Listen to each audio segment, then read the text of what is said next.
অত্যাধুনিক operation theatre থাকলেও surgery consultant সহ নেই প্রয়োজনীয় যন্ত্রপাতি।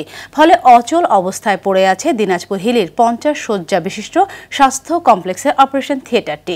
এছাড়া প্রয়োজনীয় ঔষধ সহ পরীক্ষা নিরীক্ষার ব্যবস্থা না থাকায় চরম ভোগান্তিতে চিকিৎসা সেবা নিতে আসা মানুষ।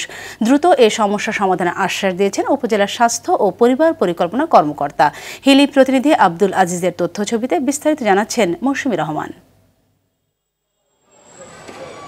দিনাজপুর হিলি স্থলবন্দর ও উপজেলার লক্ষাধিক মানুষের চিকিৎসা সেবার একমাত্র ভরসাস্থল 50 শয্যা বিশিষ্ট হাকিমপুর উপজেলার স্বাস্থ্য কমপ্লেক্স। তবে এখান থেকে প্রয়োজনীয় সেবা না পেয়ে ভোগান্তির যেন শেষ নেই রোগীদের। ভুক্তভোগীদের অভিযোগ 2013 সালে এই স্বাস্থ্য কমপ্লেক্সে নির্মাণ করা হয় অপারেশন থিয়েটার। তবে সার্জারি বিশেষজ্ঞ আর উন্নত মানের যন্ত্রপাতির অভাবে বন্ধ রয়েছে এই অপারেশন থিয়েটারটি। এছাড়া লোকবল সংকটের কারণেও সাধারণ চিকিৎসাও পাচ্ছেন না তারা, রয়েছে ঔষধের সংকটও। এ অবস্থায় পরীক্ষা নিরীক্ষা করানো সহ চিকিৎসা সেবা নিতে অনেকটা বাধ্য হয়ে বেসরকারি হাসপাতাল কিংবা ক্লিনিকে যেতে হচ্ছে রোগীদের। এতে তাদের গুনতে হচ্ছে বাড়তি টাকা। চিকিৎসা এখানে অনেক, কিন্তু সেই তুলনায় ডাক্তার এখানে কম আছে। অপারেশন থিয়েটার আছে কিন্তু এখানে অপারেশন হয় না। অনেক সময় আমরা গর্ভবতী নারীরা আসি কিন্তু এখানে সিজার হয় না। এই যে 3টা ওষুধ দিছে আমাকে, 4টা ওষুধ, আর এই যে লিখে দিছে এখানে বাইরে থেকে কিনতে বলিছে।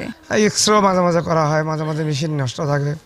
এখন এখানে যে অপারেশন হয় তাহলে আমাদের পল্লী এলাকার জনসাধারণ একটু মঙ্গল হয়, কল্যাণ হয়। এখানে মেশিনপত্র দিয়েছে, তার এখানে চালানোর মতো বা এখানে সেবা দেওয়ার মতো এখানে কোনো সদস্য দেয়নি।